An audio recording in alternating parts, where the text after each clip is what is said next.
ప్రణాళికలో 9 studies hall of faith 11వ అధ్యాయం నుంచి చేసాం. And now we are into the 12th chapter. అయితే ఈ 12th చాప్టర్లో మనం కూడా ఆ హాల్ ఆఫ్ ఫెయిత్లో జాయిన్ అవ్వాలంటే మనల్ని కూడా దేవుడు ఆ ప్రత్యేకమైనటువంటి లిస్ట్లో మనల్ని పెట్టాలి అని అంటే కనుక వాట్ ఈజ్ ఎక్స్పెక్టెడ్, మన నుంచి దేవుడు ఏం ఆశిస్తున్నాడు.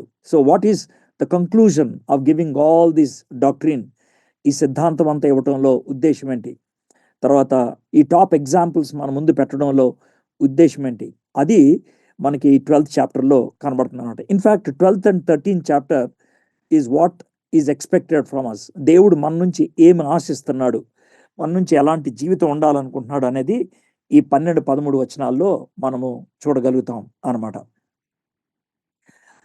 అయితే ఈ విశ్వాసానికి కర్త అయినటువంటి యేసు ప్రభువారు, దాన్ని కొనసాగించేటువంటి యేసు ప్రభువారు మనకి ఈ అధ్యాయంలో కనబడుతూ ఉంటుంది.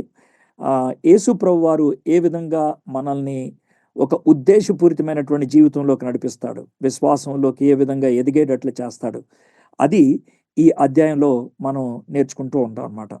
అయితే యేసు ప్రభువారు విశ్వాసుల్ని, లేకపోతే దేవుడు విశ్వాసుల్ని ఏ విధంగా డీల్ చేస్తాడు, ఏ విధంగా తాను విశ్వాసులతో వ్యవహరిస్తాడు, how he deals with the believers, అది కనుక మనకి తెలియకపోతే, if you don't understand that, there is every possibility we can misunderstand God. దేవుణ్ణి తప్పుగా అర్థం చేసుకోవడానికి అవకాశం ఉంటుంది. Sometimes we may drift away from our faith. ప్రాథమిక విశ్వాసం నుంచి కూడా పక్కకి తప్పిపోయే పరిస్థితులు ఉంటాయి. చాలామంది విశ్వాసులకి ఈ ఏరియాలో క్వశ్చన్ వస్తుంది అనమాట. ఆ ఏరియానే ఈరోజు మనం డిస్కస్ చేస్తూ ఉన్నాం. ఏంటి అని అంటే, నేను బాగానే ఉన్నాను, దేవునితో బాగానే ఉన్నాను, why I'm getting into these problems, నాకెందుకని ఈ సమస్యలు వస్తాయి, why I'm into this kind of tough situation, ఇలాంటి స్థితిగతుల్లోకి నేను ఎందుకు వచ్చాను, that kind of question will be there. దేవుడు నన్ను మర్చిపోయాడా, దేవుడు దూరం అయిపోయాడా అనేది మనకున్నటువంటి ప్రశ్న అన్నమాట. అయితే పాత నిబంధనలో ఉన్న వాళ్ళకంటే we are in a better situation. ఎందుకు అని అంటే కనుక, పాత నిబంధనలో ఉన్న వాళ్ళకి థియరీ ఎక్కువ ఉన్నది. అయితే మనకి థియాలజీ లేకపోతే థియరీతో పాటు we have a model. Jesus Christ మనకు ఒక మోడల్గా ఉన్నట్లు మనం చూస్తూ ఉన్నాం. కాబట్టి మనము తప్పుగా అర్థం చేసుకోకుండా ఉండటానికి బెటర్ సిచ్యువేషన్లో మనం ఉన్నాం. అయితే let me start like this. చాలామంది ప్రీచర్స్, అంటే వాళ్ళు ప్రాస్పరిటీని బోధించే వాళ్ళు కాకపోవచ్చు, కానీ చాలామంది ప్రీచర్స్ ఏం చేస్తారంటే, they want to give a good message to the church అనమాట. వాళ్ళు ఎవరికైతే వాక్యం బోధిస్తున్నారో వాళ్ళకి మంచి వర్తమానం ఇవ్వాలి అనేటువంటి ఉద్దేశంతో డిసిప్లిన్, క్రమశిక్షణ అనేటువంటిది వాళ్ళు టచ్ చేయరు. డిసైపుల్షిప్ అనేది టచ్ చేయరు. దేవుడు గొప్పోడు, దేవుడు సహాయం చేసేవాడు, దేవుడు సర్వశక్తిమంతుడు, గాడ్స్ క్యారెక్టర్స్ని పర్టికులర్గా ఆయనకున్నటువంటి గ్రేట్ క్యారెక్టర్స్ని వాళ్ళు బాగా హైలైట్ చేస్తారు. దేవుడు మనకి సహాయం చేస్తాడు అనేటువంటి దాంతోనే వాళ్ళు వదిలిపెట్టేస్తూ ఉంటారు. అయితే to be very frank, I want to tell you one thing. God always promised his presence with us. దేవుడు ఎప్పుడు మనతో పాటు ఉంటాను అని వాగ్దానం చేశాడు. ఎందుకు? ట్రబుల్ ఫ్రీ లైఫ్ ఉంటుందని కాదు, ప్రాబ్లం ఫ్రీ లైఫ్ ఉంటుంది అని కాదు. దాని అర్థం ఏంటంటే, నేనెందుకు నీతో ఉండాలి అని అంటే కనుక, you are bound to face challenges, you are bound to face problems. నీకు ప్రాబ్లమ్స్ వస్తాయి, అందుకే నేను ఉండాలి. నీకు ఛాలెంజెస్ వస్తాయి, అందుకే నేను ఉండాలి. పవర్ ఆఫ్ హోలీ స్పిరిట్, పరిశుద్ధాత్మని యొక్క శక్తిని నీకు ఇస్తాను. ఎందుకు అని అంటే కనుక, టెంప్టేషన్స్ వస్తాయి కాబట్టి, ట్రయల్స్ వస్తాయి కాబట్టి. పరిశుద్ధాత్మని శక్తి లేకపోతే, నా యొక్క సన్నిధి లేకపోతే, you cannot face this life. ఈ యొక్క జీవితాన్ని నువ్వు కొనసాగించలేవు. యేసు ప్రభువారు ఎలాంటి అరమరికలు లేకుండా, ఎలాంటి ద్వంద్వ ఆలోచన లేకుండా, దీన్ని ఇంగ్లీష్లో అన్ఈక్వివోక్వలీ అని అంటారు. అంటే ఏమాత్రం అటు ఇటు కాకుండా స్పష్టంగా మాట్లాడింది ఏంటంటే, నువ్వు విశ్వాస జీవితంలోకి వచ్చినప్పుడు నీకు స్ట్రగుల్స్ ఉంటాయి, పెయిన్ ఉంటుంది, ఛాలెంజెస్ ఉంటాయి. పర్సిక్యూషన్ ఉంటుంది. ఇన్ఫ్యాక్ట్ నేను మిమ్మల్ని అడిగేది ఏంటంటే, I'm not calling you to relax, but I'm calling you to take up the cross. మీరు విశ్రాంతి రిలాక్స్ అయిపోవచ్చు అని నేను చెప్పట్లేదు. I'm asking you to take up the cross. అంటే మెడలో ఒక బంగారపు క్రాస్ని తగిలించుకోవటం కాదు. No, you are walking to the gallows. మీరు చంపబడటానికి మీరు నడిపించబడుతూ ఉన్నారు. కాబట్టి we're call to fight the flesh, temptation, sin and evil cravings. మనకున్నటువంటి శరీరము, మనకున్నటువంటి శోధనలు, మనకున్నటువంటి పాపపు ఆలోచనలు, వీటన్నిటి నుంచి మనము ఎదుర్కోవాలి, వీటినన్నిటిని మనం జయించాలి అని చెప్తా ఉన్నాడు. So that's the general thing. మనం 12వ అధ్యాయం 1 నుంచి 11 దాకా అసలు ఏమున్నదో చూద్దాం. బట్ 3వ వచనం నుంచి 11వ వచనం దాకా మనం చూస్తాం.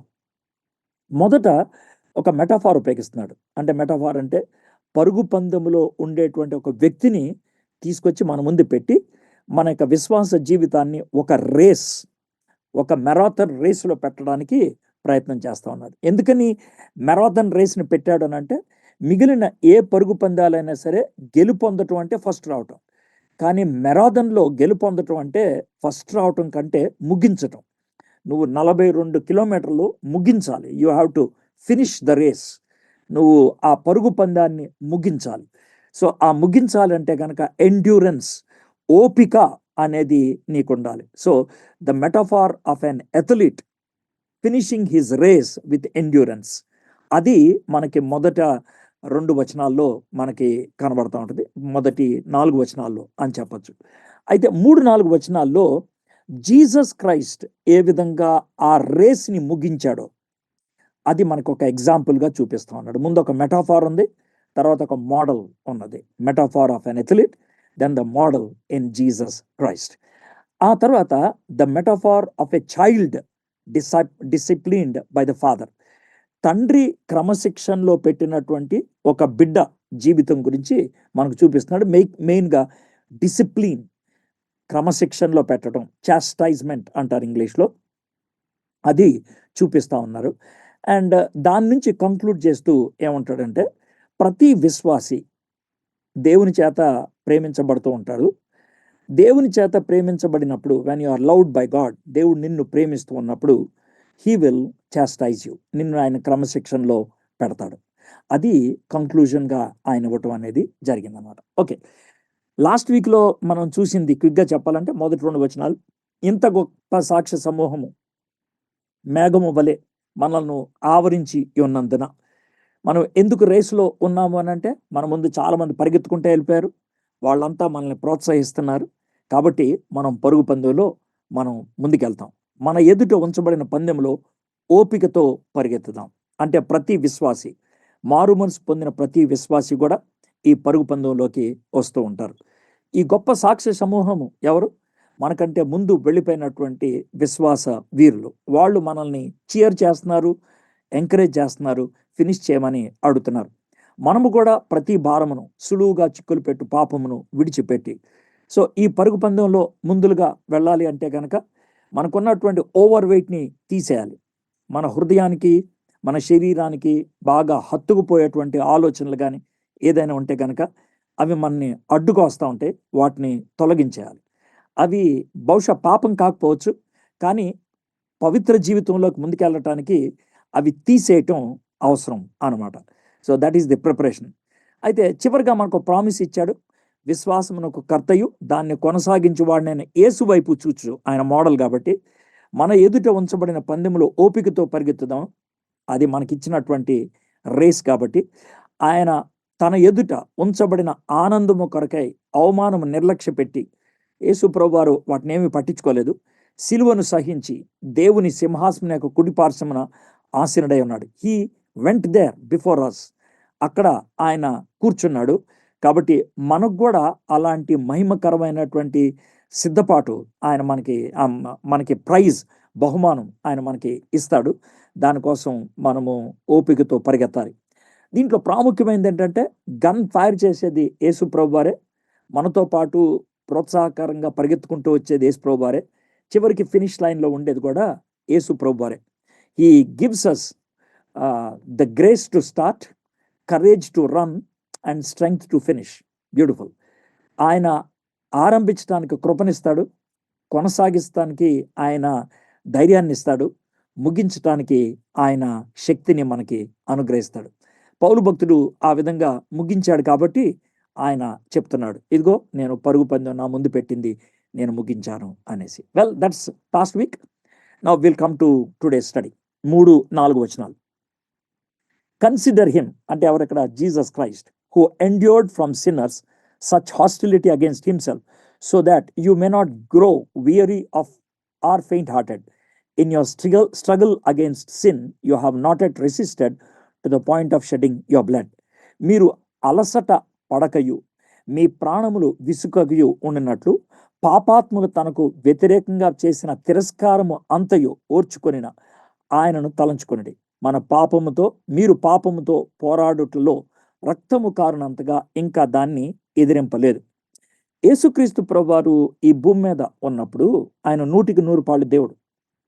కానీ ఆయన 100% దేవుడు అయినప్పటికీ దైవిక శక్తిని ఉపయోగించి ఈ లోకంలో జీవించలేదు. అంటే ఉపయోగించలేదు అనంటే మిరకల్స్ అప్పుడు అవి కనబడుతూ ఉంటాయి. కానీ తన యొక్క అనుదిన జీవితాన్ని తండ్రి మీద ఆనుకొని జీవించాడు, తండ్రి మీద విశ్వాసము చూపిస్తూ జీవించాడు.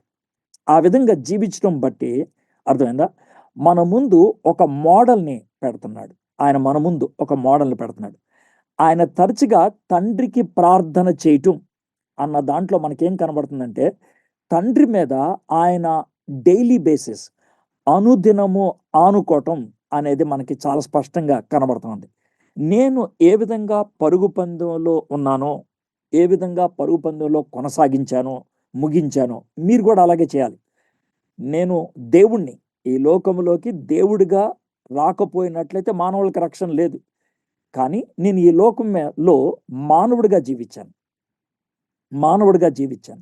కాబట్టి మానవులు ఎదుర్కొనేటువంటి ప్రతి శోధనని నేను ఎదుర్కొన్నాను. Jesus was driven by faith and was drawn by hope. ఆయన విశ్వాసంతో ముందుకెళ్ళాడు. ఆయనకు నిరీక్షణ ఉన్నది.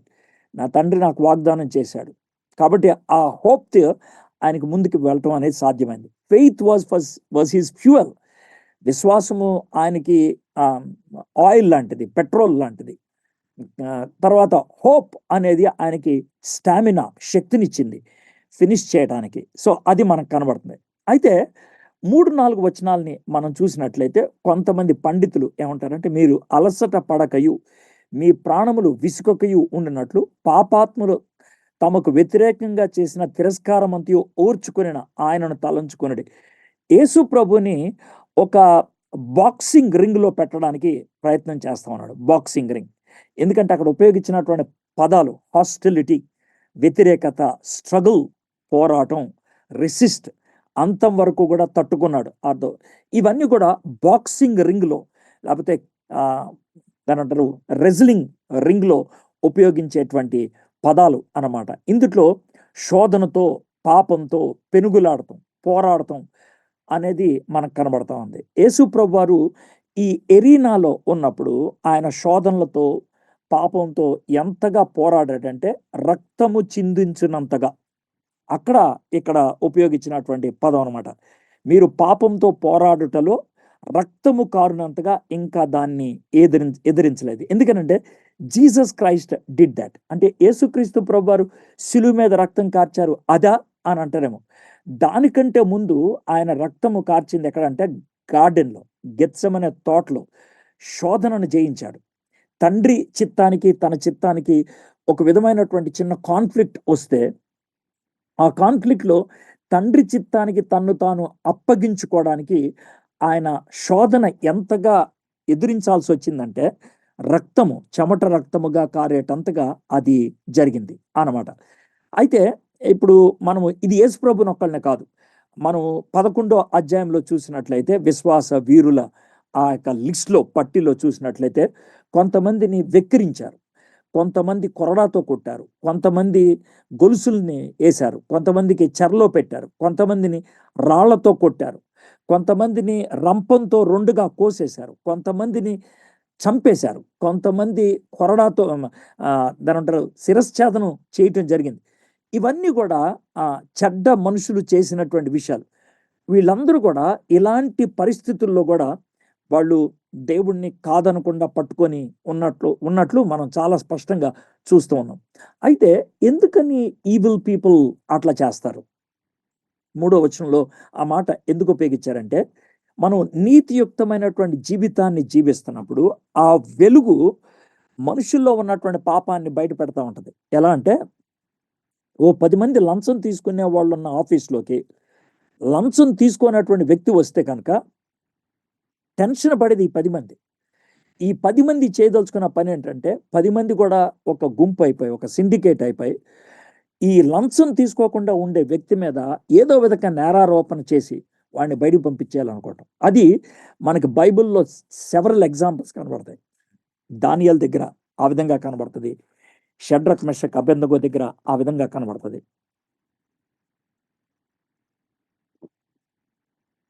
అదే విషయాన్ని ఇక్కడ ప్రస్తావిస్తా ఉన్నాడు.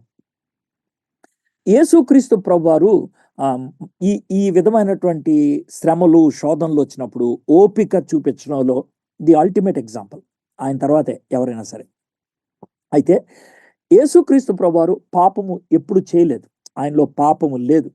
కాబట్టి పాపాన్ని బట్టి ఆయనకి శ్రమ రావటం అనేది జరగడానికి వీల్లేదు. ఆయన శ్రమను అన్యాయంగానే పొందాడు. కానీ అలాంటి పరిస్థితుల్లో కూడా గొణగలేదు, సనగలేదు. మనము చెడ్డ జీవితం జీవించేటువంటి వాళ్ళం, పాపం చేసినటువంటి వాళ్ళం. కాబట్టి ఆయన ఏ దోషము, పాపము చేయనటువంటి వ్యక్తి శ్రమ గుండా వెళ్ళినప్పుడు ఆయన సనగకుండా ఉన్నాడే. మరి మనం పాపపు జీవితం ఉన్నటువంటి వాళ్ళం ఏ కారణం చేత అయినా సరే మన జీవితంలో ఒక శోధన గాని, శ్రమ గాని, కష్టం గాని వస్తే మనం పిడికిలు బిగించి దేవుని వైపు ఎందుకు చూడాలి? ఎందుకని కళ్ళు ఎర్ర చేయాలి? అది ఇక్కడ చెప్తున్నటువంటి మాట అన్నమాట. కాబట్టి మీరు పాపముతో పోరాడుటలో రక్తము కారునంతగా ఇంకా దాన్ని ఎదిరింపలేదు. So we need to box the temptations. We need to wrestle with sin and temptation. దానికి సుప్రీం ఎగ్జాంపుల్‌గా యేసు ప్రభువారిని చూపించాడు. So metaphor of an athlete, metaphor of a boxer. దీంట్లో మనకి బ్యూటిఫుల్ ఎగ్జాంపుల్‌గా జీసస్ క్రైస్ట్‌ని చూపిస్తా ఉన్నాడు. 5, 6 వచనాలు. And have you forgotten the exhortation that addresses you as sons? My son, do not regard lightly the discipline of the Lord, nor be weary when reproved by him. For the Lord disciplines the one he loves and chastises every son whom he receives. Son దగ్గర daughter కూడా పెట్టేసుకోండి. ఇది సామెతల గ్రంథం 3వ అధ్యాయం 11, 12 వచనాల్లో ఉన్న దాన్ని కోట్ చేస్తా ఉన్నాడు హెబ్రీ గ్రంథకర్త. మరియు నా కుమారుడా, ప్రభువు చేయు శిక్షను తృణీకరించకము. ఆయన నిన్ను గద్దించినప్పుడు విసుకకుము. ప్రభువు తాను ప్రేమించిన వానిని శిక్షించి తాను స్వీకరించు ప్రతి కుమార్తెను కూడా దండించును అని కుమారులతో లేకపోతే కుమార్తెలతో సంభాషించినట్లు మీతో సంభాషించి ఆ సంభాషించు ఆయన హెచ్చరికను మరచితిరి. డోంట్ ఫర్గెట్ అనేటువంటి మాట ఇక్కడ ఉపయోగిస్తూ ఉన్నాడు. అయితే నేను ఇందాక చెప్పినట్లుగా యేసుక్రీస్తు ప్రభువారు భూమి మీద ఉన్నప్పుడు ఎప్పుడు కూడా తనకున్నటువంటి దైవిక శక్తులను తన వ్యక్తిగత అవసరతలకు ఉపయోగించలేదు. ఉదాహరణకు రాళ్ళను రొట్లుగా చేయటం సాధ్యమా? సాధ్యమే. దేవాలయం మీద నుంచి దూకటం సాధ్యమా? సాధ్యమే. కానీ అవి ఉపయోగించలేదు. ఆయన మిగిలిన మానవులు ఏ విధంగా శోధనని ఎదుర్కోవాలో ఆయన కూడా అలాగే ఎదుర్కొన్నాడు. కాబట్టి ఇదే హెబ్రీ గ్రంథకర్త 4వ అధ్యాయం 15వ వచనంలో మన ప్రధాన యాజకుడు మన బలహీనతల యందు మనతో సహానుభవం లేనివాడు కాడు గాని సమస్త విషయములో మన వలనే శోధింపబడినను ఆయన పాపము లేనివాడుగా ఉండెను అని చాలా స్పష్టంగా చూపిస్తున్నాడు. ఇందాక చెప్పినట్లుగా యేసు ప్రభువులో పాపము లేదు, ఆయన పాపము చేయలేదు.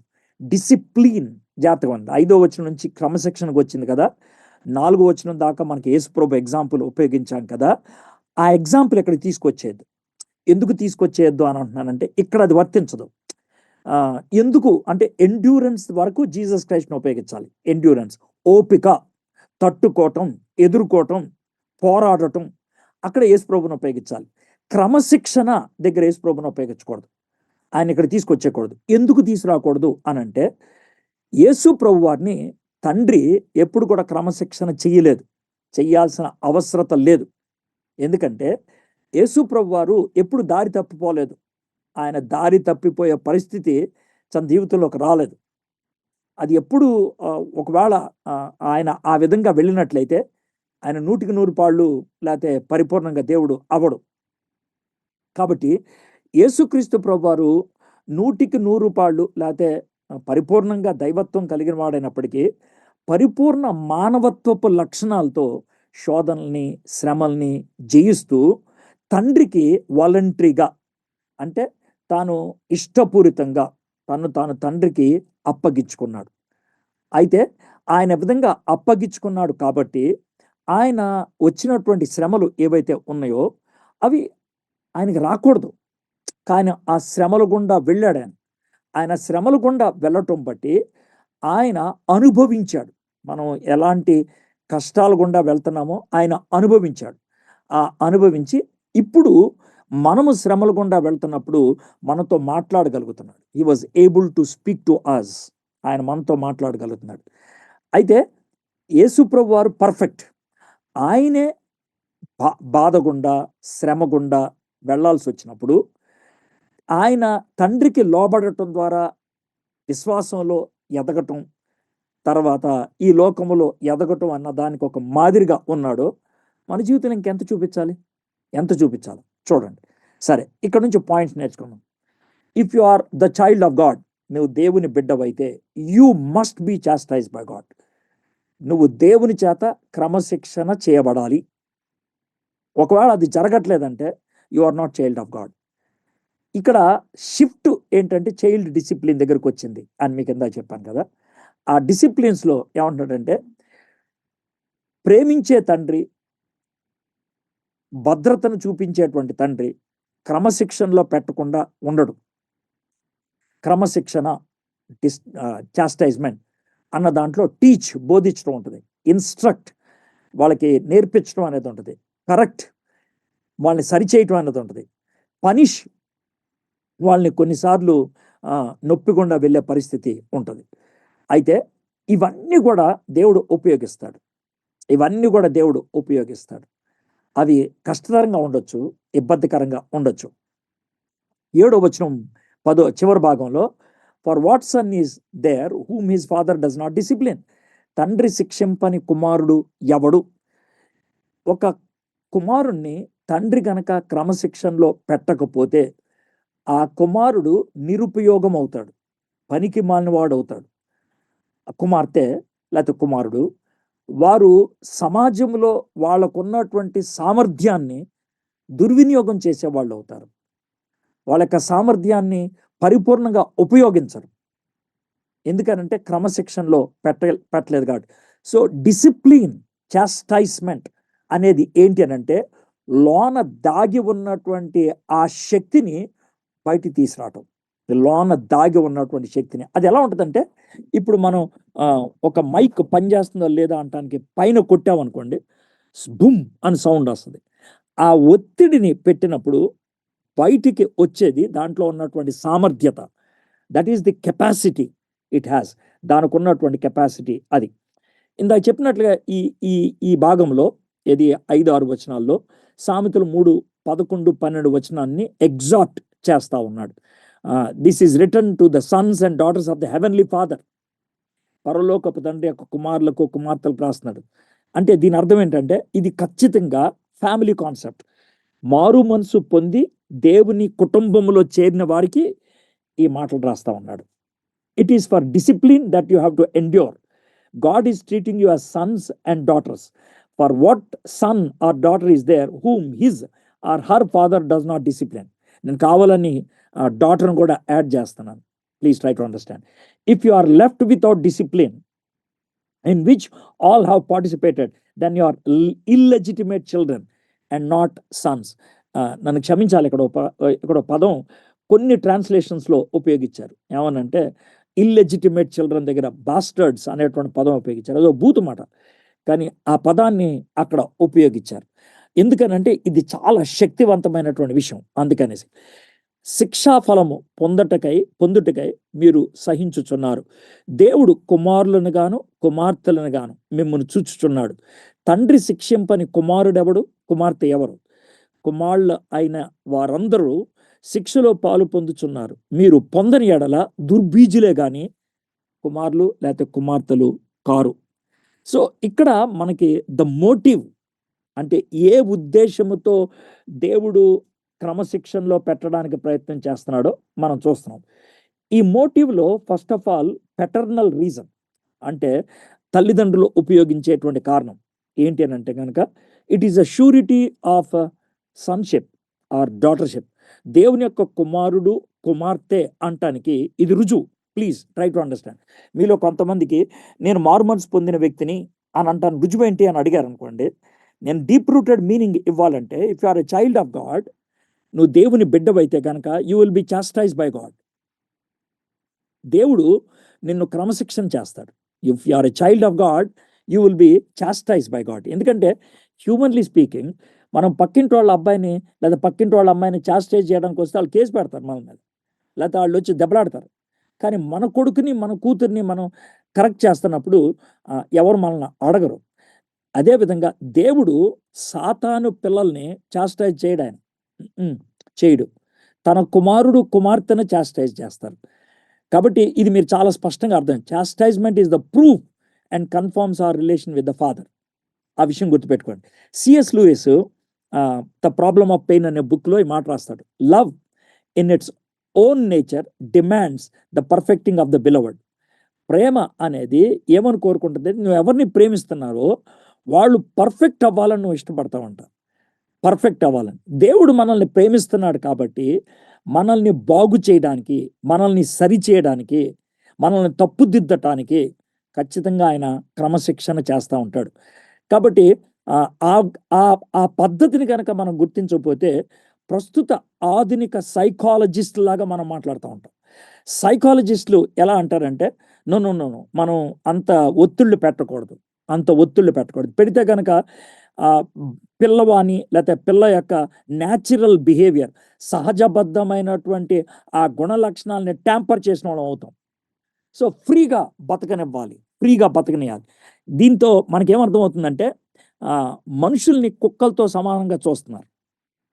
ఎలా అంటే కుక్కని న్యాచురల్గా వదిలేయాలి, ఎందుకంటే దే ఆర్ ఇన్స్టింక్టివ్ బీయింగ్స్ కాబట్టి, సహజాతాలు కాబట్టి అట్లా న్యాచురల్గా వదిలేయాలి. ఒకవేళ న్యాచురల్గా వదలకుండా మనం వాటిని ట్యాంపర్ చేయడానికి చేస్తే కనుక టేమ్డ్ అంటారు. లేకపోతే సర్కస్లో జంతువుల్ని ఆ విధంగా వాడుతూ ఉంటారు. మనుషులు అలా కాదు. మనుషులు ట్రైన్ చేయాలి, నర్చర్ చేయాలి, డిసిప్లిన్ చేయాలి, అప్పుడే మెచ్యూరిటీలోకి వెళ్తూ ఉంటారు. మీకు విషయం చెప్తాను చూడండి. ఒక కుక్కను తీసుకెళ్ళి 100 పిల్లుల మధ్యన పెంచితే అది కుక్కలాగానే పెరుగుద్ది. ఒక పిల్లిని తీసుకెళ్ళి 10 కోతుల మధ్యన పెడితే అది పిల్లిలాగానే పెరుగుద్ది. కానీ ఒక మనిషిని తీసుకెళ్ళి అడవిలో వదిలేస్తే ఆయన అడవి జంతువుల్లాగా పెరగటం మొదలు పెడతారు. అదే మనకి జంగిల్ బుక్, అదే మనకు మొగ్లీ మనకు కనబడుతుంది కదా. సో మనుషుల్ని మనం ట్రైన్ చేయాలి. మనుషుల్ని దేవుడు ఇన్స్టింక్టివ్గా చేయాల, వాళ్ళని ఇంటెలిజెంట్గా చేశాడు కాబట్టి. అందుకనే సామెతలు 13:24లో బెత్తము వాడని వాడు తన కుమారునికి విరోధి, కుమారుని ప్రేమించువాడు వానిని శిక్షించడం. ఎంత స్పష్టంగా ఉంటుంది. If you love you need to discipline. అది 29:15 సామెతలు. బెత్తమును గద్దింపును జ్ఞానము కలుగు చేయను, అదుపులేని బాలుడు తన తల్లికి అవమానము తెచ్చును. కాబట్టి God's discipline assures that we are his children. మొట్టమొదటి మనం గుర్తుపెట్టుకోవాల్సింది ఏంటంటే కుమారులైన వారందరూ శిక్షలో పాలు పొందుచున్నారు. మనం దేవుని పిల్లలము. దేవుడు ఎవరినైతే ప్రేమిస్తున్నాడో వాళ్ళని ఆయన శిక్షిస్తాడు. కాబట్టి ఫ్యామిలీ అఫైర్. రెండోది, మనము దేవుని కుటుంబంలో ఉన్నాం కాబట్టి దేవుడు మనల్ని క్రమశిక్షణలో పెడతా ఉంటాడు. కుమారులైన వారందరూ శిక్షలో పాలు పొందుచున్నారు. క్రమశిక్షణ అన్నప్పుడు పాజిటివ్ ఇన్స్ట్రక్షన్, సానుకూల సూచన ఉంటుంది, నెగటివ్ కరెక్షన్, ప్రతికూల దిద్దుబాటు ఉంటుంది. సో దీంతో మనకేమర్థం అవుతుంది? చాస్టైజ్మెంట్, క్రమశిక్షణ అనేది it is stemming out of love, not because of love. అది ధర్మశాస్త్రంలోంచి పుట్టుకొచ్చింది కాదు, ప్రేమలోంచి పుట్టుకొచ్చింది. ఎందుకని? అది ప్రేమలోంచి పుట్టుకొచ్చింది అని అంటాను కంటే వీడు బాగుపడాలి, అది ప్రేమకున్న సహజ లక్షణం. వీడు మంచోడవ్వాలి, మంచిదవ్వాలి. So I should see that person in the best way. అది ప్రేమ కోరుకునేది అనమాట. ఇప్పుడు 9-10 వచనాలు చూద్దాం. Beside this we have had earthly fathers who disciplined us and we respected them. Shall we not much more be subject to the Father of spirits and live? For they disciplined us for a short time, as it seemed best to them. But he disciplines us for our good, that we may share his holiness. మరియు శరీర సంబంధులైన తండ్రులు మనకి శిక్షకులై ఉండిరి, వారి యందు భయభక్తులు కలిగి ఉంటిమి. అంటే మన హ్యూమన్ ఫాదర్స్, మదర్స్. అట్లయితే ఆత్మలకు తండ్రి అయిన, అంటే మనం బార్న్ అగైన్ కాబట్టి మన పరలోకపు తండ్రి, అంటే by spiritual birth we are his children. తండ్రి అయిన వానికి మరి ఎక్కువగా లోబడి బ్రతకవలను కదా. వారు కొన్ని దినముల మట్టుకు మనకు ఇష్టము వచ్చినట్లు మనలో తమకిష్టము వచ్చినట్లు మనలో శిక్షించిరి కానీ మనము తన పరిశుద్ధతలో పాలు పొందవలనని మన మేలు కొరకే ఆయన శిక్షించుచున్నాడు. సో దేవుని యొక్క క్రమశిక్షణ అనేది ప్రేమలోంచి పుట్టుకొచ్చింది కాబట్టి it is not ventilating his anger are wrath. తన యొక్క ఉగ్రతను కనపరచడం కాదు. సిన్ మీద ఉగ్రత కనపరుస్తాడు, సిన్నర్ మీద ప్రేమను చూపిస్తాడు. పాపం మీద ఉగ్రత ఉంటుంది, పాపి మీద కృప ఉంటుంది. ఆ విషయాన్ని గుర్తుపెట్టుకోండి. సో లవ్లోంచి పుట్టుకొచ్చింది. పనిష్మెంట్ అంటే శిక్షకు, డిసిప్లిన్ లేకపోతే చాస్టైజ్మెంట్ క్రమశిక్షణకు తేడా ఏంటో మీకు చెప్తాను. ఇవి చాలా లైట్ చేంజ్ కనబడుతూ ఉంటుంది, బట్ మనకు అది డిస్టింక్ట్గా తెలిస్తే బాగుంటుంది. Punishment is from a judge. శిక్ష అనేది ఒక న్యాయాధిపతి నుంచి వచ్చేది. Discipline is from a loving God who is acting as father. క్రమశిక్షణ అనేది ప్రేమ కలిగినటువంటి దేవుడు, తండ్రిలాగా మనతో వ్యవహరిస్తున్నాడు కదా, ఆయన నుంచి వచ్చేది. సో ఆ విషయం గుర్తుపెట్టుకోండి. Judge, father. రెండోది, punishment is paying the price for the sin you have committed. శిక్ష అనేది నువ్వు చేసినటువంటి తప్పుకి నువ్వు అనుభవిస్తున్నావు, దానికి నువ్వు వెల చెల్లిస్తున్నావు. Discipline is training you to overcome the sin you have committed. నువ్వు ఏ పాపం అయితే చేశావో ఆ పాపాన్ని జయించటానికి, ఆ పాపములో మళ్ళీ పడిపోకుండా ఉండటానికి నిన్ను తర్బీదు చేయటమే క్రమశిక్షణ. క్లారిటీ వచ్చింది కదా, right. Under punishment justice is demanded. శిక్షలో న్యాయం కోరుతూ ఉంటాం. Under discipline correction is demanded and holiness is expected. దిద్దుబాటు అనేది ఉండాలి, పరిశుద్ధత అనేది రావాలి, అది క్రమశిక్షణలో. Punishment is for a particular sin the person has committed. ఒక వ్యక్తి చేసినటువంటి ఒక తప్పుకి ఇచ్చేది శిక్ష, punishment. But discipline may not be connected to any particular sin, but definitely a nature.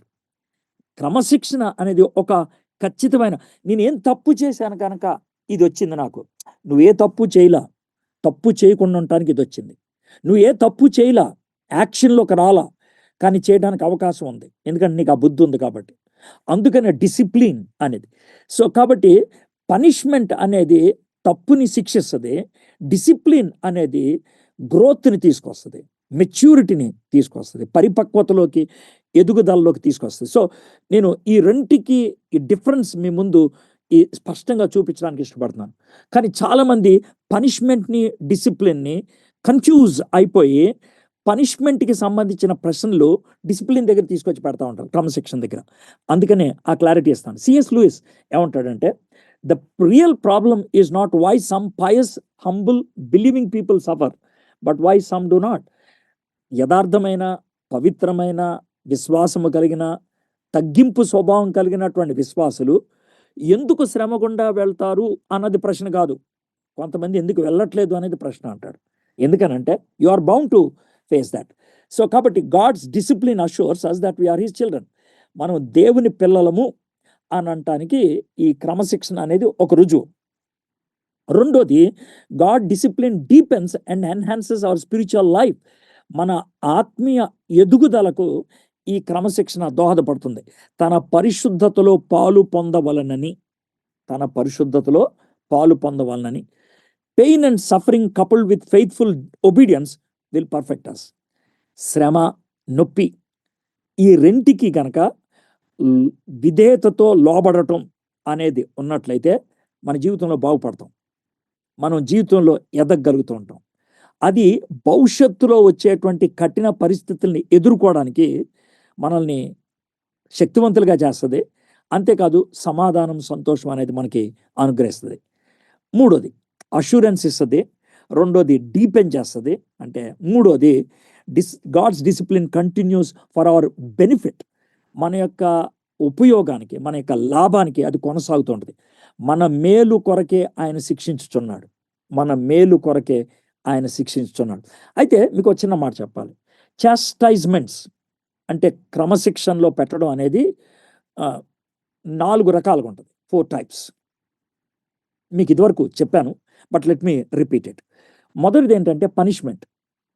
కరెక్టివ్గా మనల్ని కరెక్ట్ చేయడానికి, డేవిడ్ని, శాంసన్ని కరెక్ట్ చేయడానికి దేవుడు వాళ్ళని చాస్టైజ్ చేశాడు, క్రమశిక్షణలో పెట్టాడు. ఒకవేళ 119 కీర్తన 67, 71, 119, 67, 71 ఈ 2 వచనాలు చదివితే ఆ మీనింగ్ వచ్చేస్తుంది. శ్రమ కలగక మునుపు నేను త్రోవ విడిచితిని, ఇప్పుడు నీ వాక్యమును అనుసరించి నడుచుకుంటున్నాను. అంటే కొట్టేటప్పటికి ఒక దెబ్బ లైన్లో పడ్డాను, అంతకుముందు ఇష్టం వచ్చినట్టు వెళ్ళిపోయాను. సో దేవుడు దావీదును కొట్టాడు, అందుకు సెట్ అయిపోయాడు. 71 వచనం, నేను నీ కట్టడలను నేర్చుకున్నట్లు శ్రమ నుండి ఉండుట నాకు మేలాయను. సో నువ్వు నన్ను కొట్టావు కదా, అది నాకు మేలు చేసింది అని చెప్తున్నాడు. బట్ వై దేవుడు ఎందుకని విశ్వాసులు తప్పు చేస్తే ఇక్కడ ఈ భూమి మీద క్రమశిక్షణలో పెడుతున్నాడు, ఎందుకని కొడుతున్నాడు? దేవుడు కృప చూపించి క్షమించేయచ్చు కదా. డెఫినెట్గా దేవుడు కృప చూపించి క్షమించాడు, అందుకే వాళ్ళు నరకానికి వెళ్ళరు. మీకు అర్థమైందా? కృప చూపించాడు కాబట్టి వాళ్ళు నరకానికి వెళ్ళరు. మరి ఎందుకని ఈ లోకంలో చేశాడనంటే దానికి బ్యూటిఫుల్ ఆన్సర్. కొరింథీయులకు రాసిన మొదటి పత్రిక 11వ అధ్యాయం 32వ వచనం. కొరింథీయులకు రాసిన మొదటి పత్రిక 11:32.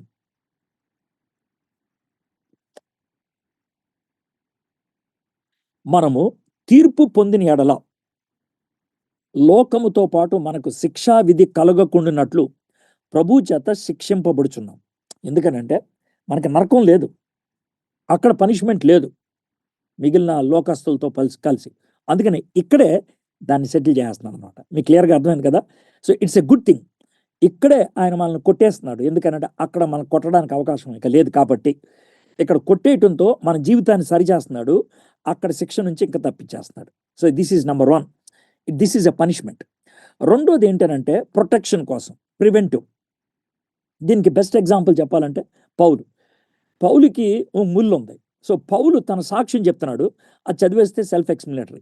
కొరింథీయులకు రాసిన 2వ పత్రిక 12వ అధ్యాయం 7-10 దాకా. నాకు కలిగిన ప్రత్యక్షతలు బహు విశేషముగా ఉన్నందున నేను అత్యధికముగా హెచ్చిపోకుండు నిమిత్తము నాకు శరీరంలో ఒక ముళ్ళు, అంటే నేను ఉప్పొంగిపోయే పరిస్థితి ఉంది, అది అందుకనే పెట్టాడు దేవుడు. నేను అత్యధికంగా హెచ్చిపోకుండా నిమిత్తము నన్ను నలగొట్టుటకు సాతాను యొక్క దూతగా ఉంచబడింది. అది నా యొద్ద నుండి తొలగిపోవాలని దాని విషయమై ముమ్మారు ప్రభువు వేడుకుంటుంది. అందుకు నా కృప నీకు చాలును, బలహీనత యందు నా శక్తి పరిపూర్ణమగుచున్నదని ఆయన నాతో చెప్పగా, కాగా క్రీస్తు శక్తి నా మీద నిలిచి ఉండి నిమిత్తము విశేషముగా నా బలహీనతల యందే బహు సంతోషముగా అతిశయపడుదును. నేను ఎప్పుడు బలహీనున్నో అప్పుడే బలవంతుడును గనక క్రీస్తు నిమిత్తము నాకు కలిగిన బలహీనతలోను, నిందలలోను, ఇబ్బందుల్లోను, హింసల్లోను, ఉపద్రవముల్లోను నేను సంతోషించున్నాను. ఎందుకనంటే ఇవన్నీ దేవుడు అనుమతించింది నాకు గ్లోరీని తీసుకురావడానికి. ఇవన్నీ దేవుడు నన్ను ఈ పరిస్థితుల్లోకి తీసుకెళ్ళింది ఆయన శక్తి నా జీవితంలో కనపరచబట్టడానికి. సో మొదటిది పనిష్మెంటు, రెండోది ప్రొటెక్షను, మూడోది ప్రిస్క్రిప్టివ్. నా ద్వారా బోధించటానికి, నా ద్వారా ఇతరులకు బోధించడానికి, నేను ఎదగటానికి. It is like a kind of a promotion అని చెప్పాలి. దానికి ఎగ్జాంపుల్ ఎవరంటే యోబు తప్పేం చేయలేదు, ఆయన చాలాసార్లు వాదించుకుంటూ వచ్చాడు. తర్వాత యోబుకి ఇది రావటం బట్టి ఏదో తప్పించుకున్నాడు అనేది కూడా లేదు. కానీ ఏం జరిగింది అంటే it gave him a new understanding. It took him to a new height. అది గొప్ప స్థానానికి తీసుకెళ్ళింది. గొప్ప స్థానానికి తీసుకెళ్ళింది. అది గొప్ప స్థానం. దీన్ని మనం ఎక్కడి నుంచి చదువుతాం? యోబు గ్రంథం 40వ అధ్యాయం, 42వ అధ్యాయం 4-5 వచనాలు, 4-6 దాకా. నేను మాట్లాడగోరుచున్నాను, దయచేసి నా మాట ఆలకింపుము. ఒక సంగతి నిన్ను అడిగెదను, దానిని నాకు తెలియజెప్పుము. వినికిడి చేత నిన్ను గూర్చి వార్త నేను వింటిని, అయితే ఇప్పుడు నేను కన్నులార నేను చూచున్నాను. కావున నన్ను నేను అసహ్యించుకొని ధూళిలోను బూడిదలోను పడి పశ్చాత్తాపడుతున్నాను. So he was growing to a new height. And the fourth one ఏంటి అని అంటే కనుక for profit, for promotion. Abraham దగ్గరకు వచ్చింది అది. అబ్రహాముని ఒక పెయిన్ గుండా వెళ్ళనిచ్చాడు, ఇస్సాకును బలిమ్మని. సో ఆ పెయిన్లో తాను ఎదుర్కొన్నటువంటి పరిస్థితుల్లో finally it has become a blessing అనమాట. సో 4 P's గుర్తుపెట్టుకోండి. ఒకటి పనిష్మెంట్, క్రమశిక్షణ కోసం. రెండోది ప్రొటెక్షన్, కాపుదల కోసం. మూడోది ప్రిస్క్రిప్టివ్, నాలో క్రియాశీలకమైనటువంటి ఎదుగుదల కోసం. ఐదోది నన్ను ప్రమోట్ చేయడానికి, కిరీటం కోసం. So these are the 4 reasons we can understand. అయితే ఈ చాస్టైజ్మెంట్ లాస్ట్ పాయింట్ పద్ధతి ఎలా ఉంటుంది? What is the manner? 11వ వచనం, for the moment all discipline seems painful rather than pleasant, but later it yields the peaceful fruit of righteousness to those who have been trained by it.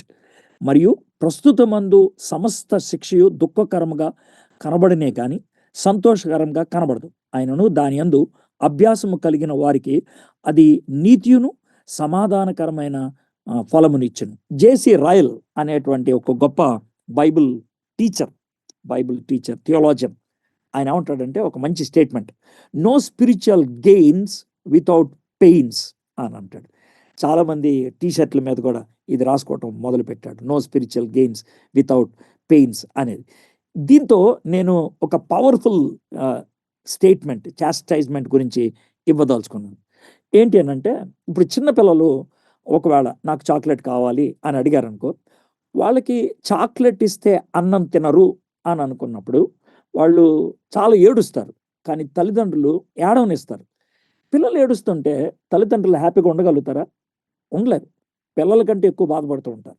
అందుకనే చాలా strong statement నేను ఇవ్వదలుచుకుంది ఏంటంటే, ప్రేమించేటువంటి తండ్రి కుమారుని కానీ కుమార్తెను కానీ డిసిప్లిన్ చేసినప్పుడు, క్రమశిక్షణలో పెట్టినప్పుడు, ఆ క్రమశిక్షణకు వాళ్ళు అడిగింది ఇవ్వకపోయినా, వాళ్ళు చెప్పింది చేయకపోయినా, లేకపోతే వాళ్ళు చేస్తున్న దాన్ని తప్పుపట్టి చిన్న పనిష్మెంట్ ఇచ్చినా, గుర్తుపెట్టుకోండి, ప్రేమ కలిగినటువంటి తల్లిదండ్రులు తాము శిక్షించిన పిల్లల కంటే ఎక్కువ బాధగుండా వెళ్తారు.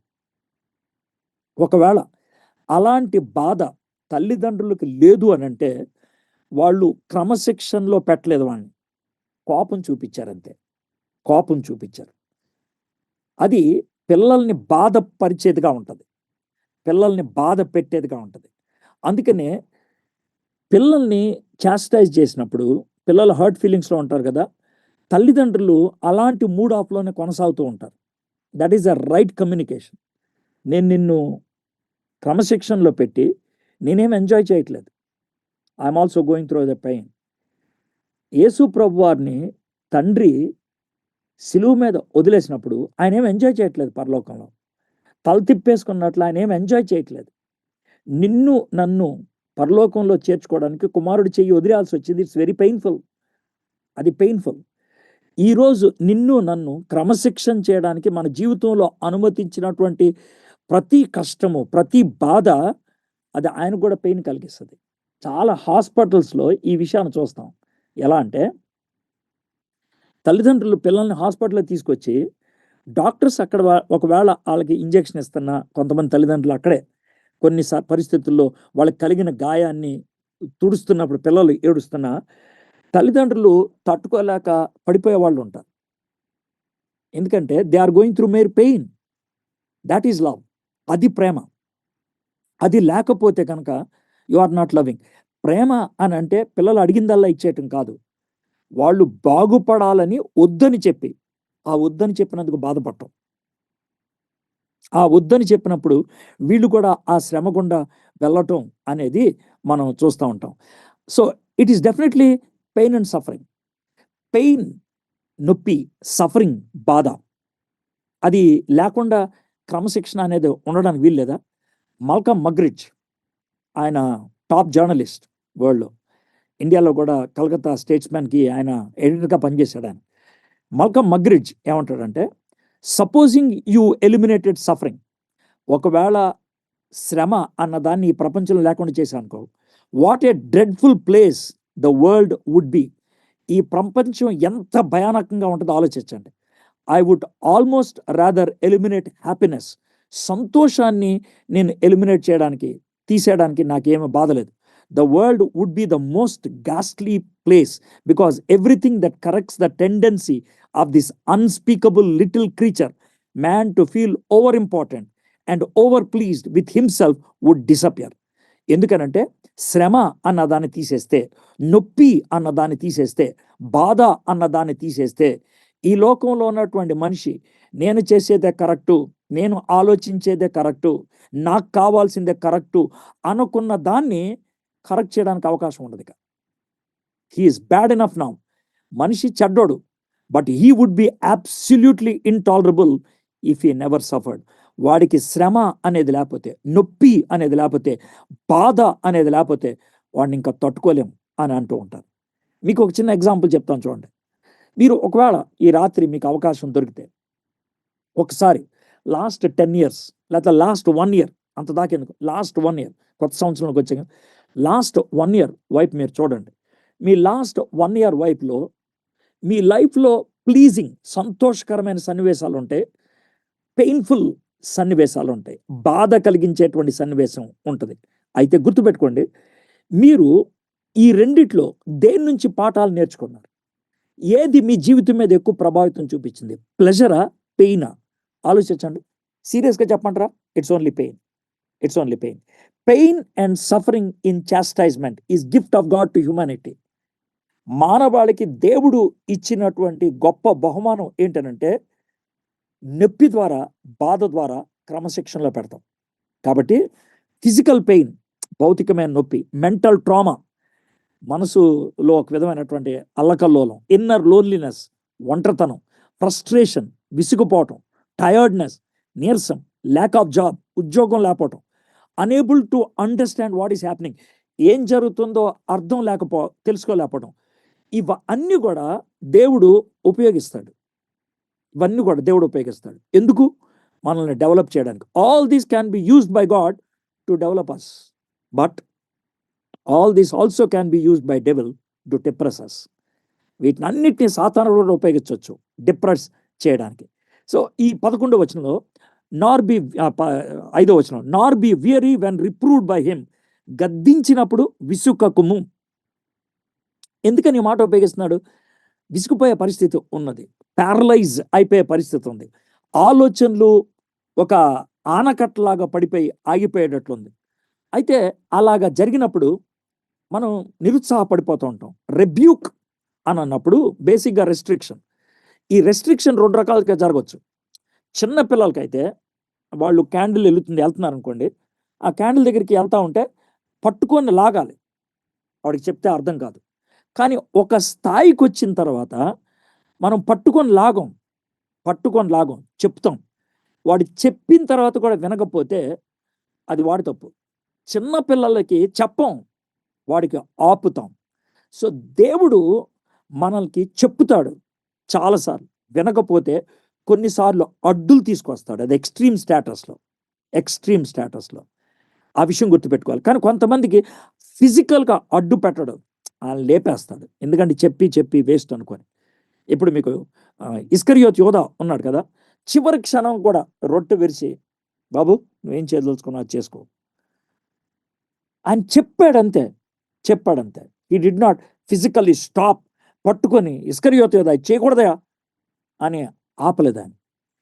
ఆదాముని ఆపలేదు ఆయన, ఇస్కరియోతు యోధాని ఆపలేదు. నిన్ను కూడా చాలాసార్లు ఆపడు. But there might be some situations. ఎలాగనంటే, నువ్వు ఒక తప్పు చేద్దాం అనుకున్నప్పుడు సడన్గా ఒక మనిషి రావటం, సడన్గా లైట్ వెలగటం, సడన్గా డిస్టర్బెన్స్ రావటం, ఇవన్నీ ఏంటి తెలుసా? God intervening. ఫిజికల్గా నేను రెస్ట్రిక్ట్ చేయడం ప్రయత్నం, బట్ బోత్ ఆర్ పాసిబుల్. అయితే రైట్ పర్స్పెక్టివ్ కనుక లేకపోతే ఆ పెయిన్ఫుల్ డిసిప్లిన్ని మనం రైట్ వేలో చూడం. Pain now will give pleasure later, suffer now will give success later. ఇది 11 వచ్చినటువంటి మాట. Amidst the pain and suffering God is so close to us. ఈ శ్రమల్లో, కష్టాల్లో దేవుడు మనకి చాలా క్లోజ్గా ఉంటాడు. షడ్రక్, మెషక్, అబేద్నెగో అగ్నిగుండంలో ఉన్నప్పుడు దేవుడు వాళ్ళతో ఉన్నాడు. బయట ఉన్నటువంటి అన్య రాజు కూడా చూశాడు. దానియేలు సింహాల బోన్లో ఉన్నప్పుడు దేవుడు దానియేలుతో ఉన్నాడు. So when you are going through pain, God is not far away. He is very close. C.S. Lewis problem of pain అనే బుక్లో ఈ మాట చెప్తాడు. We can ignore even pleasure. మనకు ఉండేటువంటి ప్లెజర్, ఆహ్లాదకరమైన దాన్ని మనం ఇగ్నోర్ చేయొచ్చు. But pain insist upon being attended to. కానీ నొప్పి వచ్చినప్పుడు దాన్ని అటెండ్ చేయాలి. ఇక్కడ గుండెలో నొప్పి వస్తుంది, లేకపోతే ఇక్కడెక్కడ నొప్పి వస్తుంది ఛాతీలో, దాన్ని మనం సీరియస్ తీసుకోవాలి. సో ఫిజికల్గా కొన్ని పార్ట్స్ ఆఫ్ బాడీలో నొప్పి వచ్చినప్పుడు సీరియస్గా తీసుకోవటం ఎలాగ అవసరమో, మన సోల్లో పెయిన్ కలిగినప్పుడు దాన్ని సీరియస్ తీసుకోవాలి. ఎందుకనంట, God whispers to us in our pleasures. చాలా ఆహ్లాదంగా చక్కగా ఉన్నప్పుడు దేవుడు గుసగుసలాడినట్లు మాట్లాడుతూ ఉంటాడు. Whispers. Speaks in our conscience. మనస్సాక్షితో ఆయన మాట్లాడతాడు. అక్కడ గుసగుసలాడతాడు, గొణుగుతాడు, మనస్సాక్షితో మాట్లాడతాడు. But shouts in our pain. నొప్పిలో ఉన్నప్పుడు దేవుడు అరుస్తూ ఉంటాడు. సిఎస్ లూయిస్ ఉపయోగించిన పదం, it is his megaphone to rouse a deaf world. చెమిటిగా ఉన్నటువంటి ప్రపంచాన్ని మేలుకొలపడానికి దేవుడు ఉపయోగించేది పెయిన్. అప్పుడు కరోనా వచ్చినప్పుడు చాలామంది మేలుకున్నారు. చాలామంది పయస్ లైఫ్లోకి వెళ్ళిపోయారు. చాలామంది జూమ్లోకి రావటం మొదలుపెట్టారు. యూట్యూబ్లో చాలామంది వర్తమానాలు వినటం మొదలుపెట్టారు. Because pain is God's megaphone. No doubt pain as God's megaphone is a terrible instrument. అది చాలా శక్తివంతమైనటువంటి వస్తువు. It may lead to final and unrepentant rebellion. దేవుడు పెయిన్ ఉపయోగించినప్పుడు కూడా స్పందించకపోతే that will end up in catastrophe. మీకు 2 ఎగ్జాంపుల్స్ ఉపయోగిస్తాను. సంసోను పెయిన్ వచ్చింది, కళ్ళు పీకేశారు, కానీ అప్పుడు కళ్ళు తెరుచుకున్నాడు. ప్రభా, నేను తప్పు చేశాను, నన్ను క్షమించాను. దేవుడు క్షమించాడు, కోల్పోయిన శక్తినిచ్చాడు. ఇస్కరియోతు యోధాకు పెయిన్ వచ్చింది, అయ్యో ఈయన నిరపరాధే అని. ఆ నిరపరాధి గురించి నేను ఇలా అయ్యానని రియలైజ్ అయ్యాడు, రిపెంట్ అవ్వలేదు. రిమోర్స్, బాధ కలిగింది, పశ్చాత్తాపం రాలేదు. అందుకనే ఊరేసుకొని చచ్చిపోయాడు. సో మై ఫ్రెండ్స్, డిసిప్లిన్, క్రమశిక్షణ. Pain now, pleasure later. Suffer now, success later. ఈ డిసిప్లిన్ అనేది మంచిది. ఎందుకు మంచిది? It's for hour good. అది మనల్ని పవిత్రంగా చేయడానికి దోహదపడుతుంది, బాగు చేయడానికి దోహదపడుతుంది, తప్పు సరిదిద్దుకోవడానికి దోహదపడుతుంది. వి మే థ్రైవ్, ఎదగటానికి అది సహాయపడుతుంది. దేవుని యొక్క స్వారూప్యంలోకి, దేవుని కుమారుడి యొక్క స్వారూప్యంలోకి మార్చబడటానికి ఆయన ఉపయోగించినటువంటి ఒకే ఒక వస్తువు ఏంటనంటే డిసిప్లిన్, క్రమశిక్షణ. మనలో గొప్ప ప్రతిఫలం చూడాలి అనంటే దేవుడు ఉపయోగించేది అదే. మరియు ప్రస్తుతమందు సమస్త శిక్షయు దుఃఖంగా కనబడినే కానీ సంతోషకరముగా కనబడదు. అయినను దాని యందు మనము అభ్యాసము కలిగిన వారికి అది నీతియును సమాధానకరమైన ఫలము ఇచ్చును.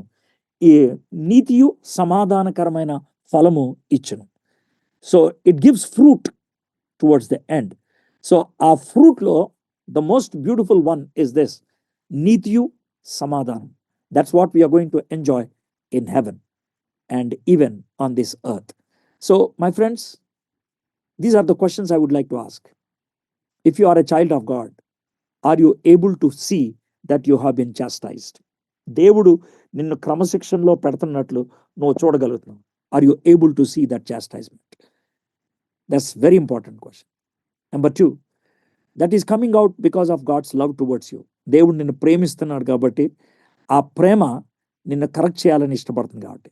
మూడోది, that chastisement it enables you to grow, it enables you to correct your self. నిన్ను సరి చేసుకోవడానికి అది దోహదపడుతుంటుంది. ఫైనల్గా chastisement will change you in to the image of the son of God. దేవుని యొక్క కుమారుని యొక్క స్వారూప్యంలోకి మార్చబడుతుంది. ఆ నీతి, ఆ సమాధానాన్ని మనం ఎప్పుడు అనుభవించగలుగుతాం. యెషయా 14:24 వచనంలో, నేను ఉద్దేశించినట్లు అది సైన్యములకు అధిపతియగు యెహోవా ప్రమాణపూర్వకముగా ఇలాగూ సెలవిచ్చుచున్నాడు, నేను ఉద్దేశించినట్లు నిశ్చయముగా జరుగును, నేను యోచించినట్లు స్థిరపడును అని దేవుడు చెప్తున్నాడన్న. అవును, ఇప్పుడు అందరూ రక్షించబడటం అనేది దేవుని ఉద్దేశం అని మనకి 2 పేతురు 3:9 వచనం, నెక్స్ట్ 1 తిమోతి 2:4 వచనంలో ఉందన్న. అవును, కానీ కొంతమంది రక్షించబడరు అనేసి దేవుడే చెప్తారు, మీరు ఎవరో నాకు తెలియదు అని చెప్తాడు కదన్నా. ఇప్పుడు అవును. అదే ఇది నాకు కొంచెం డౌట్ గా ఉందన్న. అంటే ఆయన డౌట్ ఏం ఉద్దేశం కాదమ్మా తమ్ముడు, డౌట్ ఏం కాదు. నిన్ను క్యాప్టెన్ చేయాలని కోరికగా ఉందరా అని ఒక స్టేట్మెంట్ ఉందనుకో, అది ప్రపంచంలో అందరికి వర్తిస్తుందా? తమ్ముడు మణి ఆన్సర్ చెప్తావా? ఎవరికైతే వాళ్ళకే అన్న, వాళ్ళకే అన్న కదా. ఆ 14:24 వచ్చిన ఎవరి గురించి? ఎవరి గురించి? ఇజ్రాయెల్ గురించి. మరి కదమ్మా, దాన్ని తీసుకొచ్చి ప్రపంచం అంతటికి ఆపాదిస్తానంటే ఎట్లా అమ్మా? ఓకే ఓకే అన్న. రక్షణ కార్యం విషయంలో దేవుడు అనుకున్నట్లే జరిగింది. ఓకే, గాట్ ఇట్ తమ్ముడు? అంటే అన్న ఇప్పుడు అందరూ రక్షించబడాలనేది ఆయన కోరిక కాదా? ఆయన అనుకున్నట్టు కోరిక, జరగదా? అది కోరిక, చిత్తం కాదు. Okay okay. సింపుల్ వర్డ్ కదా తమ్ముడు. నువ్వు బాగుపడాలి అందరూ అని నాకు అనిపిస్తుంది. నువ్వు బాగుపడకపోతే నేనేం చేయను దానికి? అసలు కోరిక అనేది నేను కూడా ఒక పార్టిసిపేట్ చేస్తే అవుతుంది. Exactly. Okay okay, thank you. So తమ్ముడు, కాబట్టి థంబ్ రూల్ ఏంటి చెప్తాను తమ్ముడు. ఇప్పుడు మనం జనవరి 1వ తారీఖున మనం వచనాలు తీసుకుంటాం కదా, ప్రామిసెస్. ఈ ప్రామిసెస్ తో వచ్చిన బాధ ఏంటనంటే, ఆ చాప్టర్ మొత్తం చదివితే ప్రామిస్ తో మనకు సమస్య ఉండదు. ఆ ఒక్క మొక్కే తీసుకుంటే వస్తుంది అన్నాడు ప్రామిస్. అది ఎవరికి చెప్పారో, ఏ పరిస్థితుల్లో చెప్పారో, ఏం చేస్తే వస్తుందని చెప్పారో, అవేమి ఉండవు అక్కడ. సో దాంతో మనం ఈ విధమైన ప్రశ్నలన్నీ వస్తూ ఉంటాయి. అంటే పచ్చిగా చెప్పాలంటే అది పనికిమాలిన ప్రశ్న. ఎవరితో అన్నారు, ఎప్పుడు అన్నారు, ఎందుకు అన్నారు, అది తీసుకుంటే మనకి ఈ క్లారిటీ వచ్చేస్తుంది. ఇప్పుడు ఓ 10 మంది ఉన్నారనుకో, ఆ 10 మందిలో ఒకరిని పట్టుకుని, రే నువ్వు మంచి స్పిన్నర్ అవ్వాలరా అన్నావు అనుకో, ప్రతి వాడు అయిపోరు. ఆడొక్కడే అవుతాడు స్పిన్నరు, ఇంకోటి పేస్ బౌలర్ అవుతాడు. క్రికెట్ భాషలో చెప్తున్నా, అర్థమైందా? సో నువ్వు ఆ ఒక్క స్టేట్మెంట్ తీసుకొని, సార్ ఆడు స్పిన్నర్ అవుతాడంట సార్, కాదు అందరు కూడా అయిపోతారంటే ఎలా ఉంటుంది?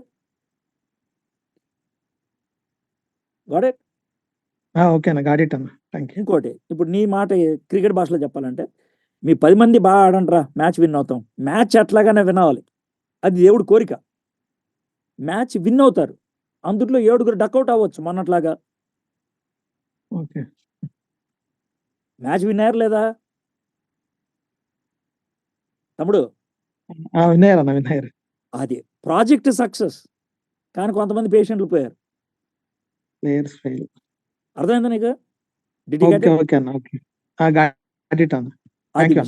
సో దేవుడు అనుకున్న ప్రాజెక్ట్ మాత్రం దాన్ని ఎవడు ఆపలేడు. మ్యాచ్ విన్ అవుతాం, కానీ కొంతమంది ప్లేయర్స్ పోతూ ఉంటారు.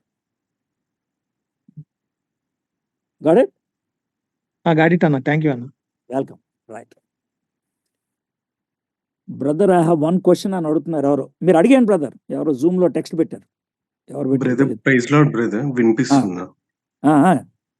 సాయి తిమోతి గారు. బ్రదర్, ఇది హెబ్రీలకు రాసిన పత్రికలోని ఒక మాట ఉంటుంది బ్రదర్. ఇది ఏశావు తన జ్యేష్ఠత్వపు హక్కును కోల్పోయినప్పుడు ఏంటి, ఒక పూట కూటి కోసం తన జ్యేష్ఠత్వపు హక్కును కోల్పోయిన ఏశావు వంటి భ్రష్టుడు ఎవడైనా మీలో కలడని ఉన్నడేమో జాగ్రత్తగా చూచుకోండి అను. అలాగే తాను మరలా సంపాదించుకోవాలని అనుకున్నప్పుడు కూడా అది వీలు లేకపోయినా సరే, ప్రయత్నించినా సరే అది పొందుకోలేకపోతాడు కదా బ్రదర్. అంటే ఇక్కడ నా క్వశ్చన్ ఏంటంటే, ఇప్పుడు మనం కూడా కొన్ని తప్పిదములను బట్టి కొన్ని విషయాల్లో అది వాల్యూ అయినప్పటికిని ఏమంటారు జస్ట్ ఏదో పాసింగ్ ప్లెజర్స్ కోసం కొన్ని వదిలేసుకుంటాం కదా! అది వాల్యూ థింగ్ అయినప్పటికిని పాసింగ్ ప్లెజర్స్ కోసం కొన్ని వదిలేసుకుంటాము. తర్వాత రిపెంట్ అయ్యి మళ్ళీ అవి ఇక్కడ ఏషావు విషయంలో అవి పొందుకోలేకపోయాడు కదా! ఈవెన్ మన లైఫ్‌లో కూడా దేవుడు ఒక ప్లాన్, ఒక వే అనేది సెట్ చేసినప్పుడు, అది మన తప్పిదాలని బట్టి కొన్ని ఇయర్స్ కావచ్చు, కొన్ని మంత్స్ కావచ్చు, మన ప్లాన్స్ ద్వారా ఎళ్ళినప్పుడు ఐ థింక్ నాకు ప్రాపర్‌గా కన్వే చేయడం రావట్లేదు బ్రదర్. ఐ నాకు థింక్ మీకు అర్థమైంది. నువ్వు కన్వే చేయలేకపోయావు గానీ నాకు అర్థమైంది. నేను అడుగుతా. నువ్వు మధ్యలో ఒక మాట ఉపయోగించావు. మనం రిపెంట్ అయితే అని. బ్రదర్. ఉపయోగించావు కదా! ఆ! ఏసావు రిపెంట్ అయినట్లుందా? లేదు బ్రదర్. మరి ఇంకెందుకు దీన్ని కలుపుకుంటావు? ఓకే. ఓకే. యాస్ సింపుల్ ఆహా! As thought. ఓకే. నేను ఇందాక ఒక చిన్న ఎగ్జాంపుల్ చెప్పాను నేను. నేను ఆ! ఓల్డ్ టెస్ట్‌మెంట్‌లో సామ్సన్‌కి, న్యూ టెస్ట్‌మెంట్‌లో జూడస్‌కి కంపారిజన్ ఇచ్చా. బ్రదర్. సామ్సన్‌కి కష్టం వచ్చింది. జూడస్‌కి కష్టం వచ్చింది. హ్మ్. సామ్సన్ రిపెంట్ అయ్యాడు. జూడస్ రిపెంట్ అవ్వలా. రిమోర్స్‌లోకెళ్ళాడు అంతే. ఆ! ఫీల్ అయ్యి వదిలేసాడు. అది. ఏసావు ఆ కేటగిరీ. ఓకే. అంతేగాని దాన్ని ఈ విధంగా తీసుకోకూడదు. దేవుడు ఏసావుని పాడు చేయడానికే సృష్టించాడు అనుకోకూడదు. ఓకే. Okay brother. అప్పుడు దేవుడు భ్రష్టుడవుతాడు. అదే. Is not. Is not. Oh! Okay. Okay brother. Thank you so, brother. Sai గారు మీరే కాదు బ్రదర్. బ్రదర్. మనందరం కూడా తప్పులు చేసేవాళ్ళమే. అదే బ్రదర్.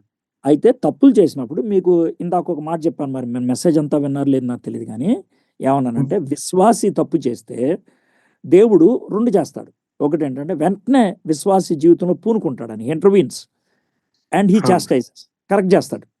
ఈ హ్మ్. చాస్టైజ్‌మెంట్ తిట్టులాగా ఉంటదా? లేతే ఎవరైనా వచ్చి మనకి హెచ్చరికలాగా ఉంటదా? లేతే మనకో జబ్బొస్తదా? I don't know. ఇవన్నీ చాస్టైజ్‌మెంట్సే. అర్థమైందా? ఇవన్నీ దేవుడు ఎందుకు కలిగిస్తాడంటే, మనం ఇక్కడే సెట్ అయిపోవాలని. ఓకే. అర్థమైందా? ఎందుకంటే మారు మనసు పొందిన వ్యక్తిని నరకానికి పంపించలేడు దేవుడు. ఇట్ అవును is brother. Against his own rule. మీరు మారు మనసు పొందితే మీరు నాతో పాటు పరలోకంలో ఉంటారు. మీ పేరు జీవ గ్రంథంలో రాశాను. నా అరిచేతిలో చెక్కుకున్నాను అన్నాడు కాబట్టి, ఒకవేళ గనక విశ్వాసి తప్పు చేస్తే, విశ్వాసి జారిపోతే, విశ్వాసి అటు ఇటు అయితే గనక దేవుడు ఇక్కడ చాస్టైజ్ చేస్తాడు. అందుకనే సిఎస్ లూయిస్ ఈ ప్రశ్న అడిగాడు. విశ్వాసులు కొంతమంది ఎందుకు ఇబ్బందులు పడుతున్నారు, శ్రమల గుండా వెళ్తున్నారు, కష్టాల గుండా వెళ్తున్నారు అనేది కాదు ప్రశ్న. అసలు ప్రశ్న ఏంటంటే, నేను విశ్వాసిని నాకు ఈ ఇబ్బంది లేదని ఎవడన్నా అన్నాడనుకో అది నా ప్రశ్న. Did you get it brother? Brother అర్థమైంది బ్రదర్. That's it. సో, కాబట్టి మీరు అస్సలు వరీ అవ్వద్దు బ్రదర్. కాపోతే దేవుడు మీ లైఫ్‌లో ఇన్వాల్వ్ అవుతాడు. మిమ్మల్ని ప్రేమిస్తున్నాడు. మీ జీవితంలో అలాంటి దెబ్బలు తగులుతాయి. అవి పాజిటివ్ యాటిట్యూడ్‌తో చూసుకొని మన జీవితాన్ని సరి చేసుకుంటే సరిపోద్ది. Okay. Okay brother. Thank you brother. Right. రన్నింగ్‌లో వెళ్ళేటప్పుడు మనకి ఫెయిత్ ఉండాలి. అప్పుడు ముందుకు పరిగెడతాం. హోప్ ఉండాలి. అప్పుడు స్ట్రెంగ్త్ వస్తది. నేను పరలోకంకెళ్తాను అది హోప్. దేవుడు నాతో ఉన్నాడు నడిపిస్తాడు అది ఫెయిత్. ఈ 2 ఉన్నప్పుడే మన జీవితం ముందుకెళ్తది.